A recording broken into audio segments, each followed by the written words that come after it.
Hey everybody, welcome to John's Guitar Lounge. I'm Johnny Stewart, and today I'm going to show you a better way to play an E7 chord. I just hit 1,000 subscribers a couple days ago. Now in my last few videos I've been showing how to play 12-bar blues, and in a couple of those videos I've shown you how to play an E7 chord, and that's been in what's called first position with just these two fingers, and it's down here. And you can watch those videos to see the exact fingering if you don't remember how to do that, but hopefully you can see it right here too. But today I want to show you a better way to do it. And it's a lot more fun, and it's going to be up the neck. And that's because to develop as a guitar player, you don't just want to be down here all the time playing everything in what's called first position, or, right around the first 2 or 3 frets. You want to be able to use the whole guitar neck. And today I'm going to show you how to easily play an E7 chord right up here. So let's go through how to do this.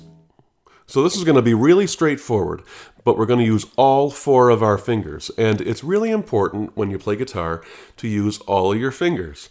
A lot of people don't like to use their pinky finger, and they get scared of it. Now, I'm going to be doing a whole video, and maybe even a few videos, on how to exercise your pinky and how to really get your pinky into your playing. So subscribe to my channel so you see that coming up.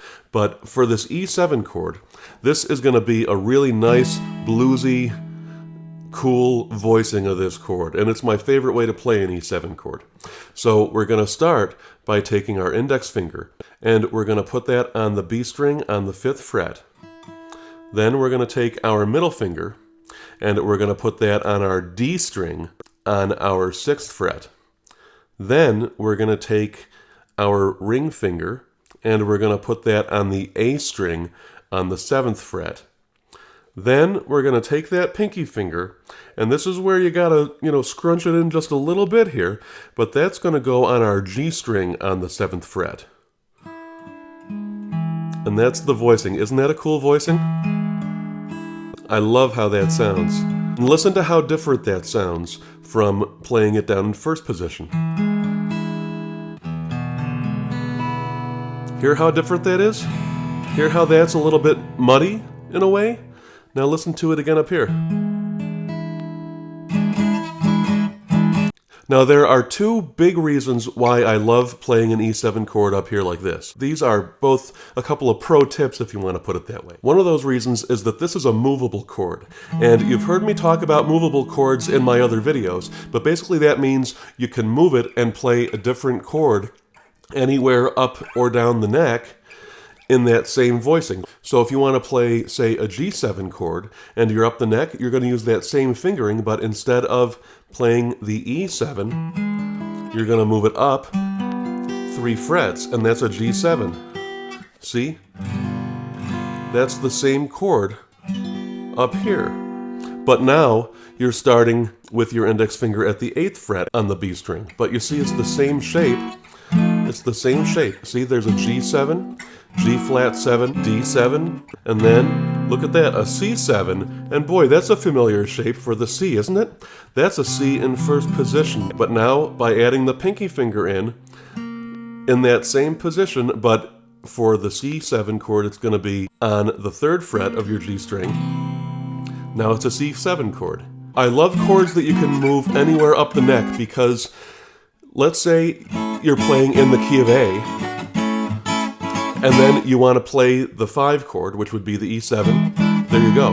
But what happens if you're playing a song in the key of B? Let's say someone you're playing with wants to play a song in the key of B instead of A, and you only learned the song in A. So you know that when you're in the key of A, the E7 chord is right here. So if you're moving up a whole step and playing it in the key of B instead of A, now you're in the key of B, then all you gotta do to play the 5-7 chord, you just go right there in that same position. It's all relative. Now the other reason why I love playing an E7 chord this way up here, starting at the 5th fret, and this is really cool, this is because when you're playing blues and you want to do something a little bit funky, listen to this. Hear how you can slide down into it, so from the F7 down into the E7? And you can even start on the E7 and then slide up to the F7 and then back down again, like this. Now, that takes a lot of finger strength and it takes practice, especially on an acoustic guitar like this, but trust me, practice and you will be able to do all this. But let me show you how that can work when you're playing something. See? So instead of just going like, which is fine, but check out how much funkier and bluesier and cool this sounds. Hear how that's got a little bit more groove to it? So practice all that stuff. Let me know in the comments what you want to see. Please hit like on this video because that is so important to tell YouTube to push this video and all my other videos out to other people so that they can see them and learn from them too. And that's a really big thing. I just hit 1,000 subscribers a couple days ago. So thank you to all my subscribers. Please, if you're not a subscriber yet, please hit that subscribe button so you can see everything that's coming up in John's Guitar Lounge. Comment below and tell me what else you want to see. I love making custom videos for people. So let me know in the comments what you want to see. I've also got a link where you can buy this beautiful Dove guitar, this Epiphone Dove, and a lot of my other equipment, the microphone that I use, the cables that I use, even the strings I use, and the picks I use, and everything else. If you want some great stuff at reasonable prices, check out those links in the description. Stay tuned till next time. I'm Johnny Stewart. Thanks for being right here in John's Guitar Lounge with me. Take care.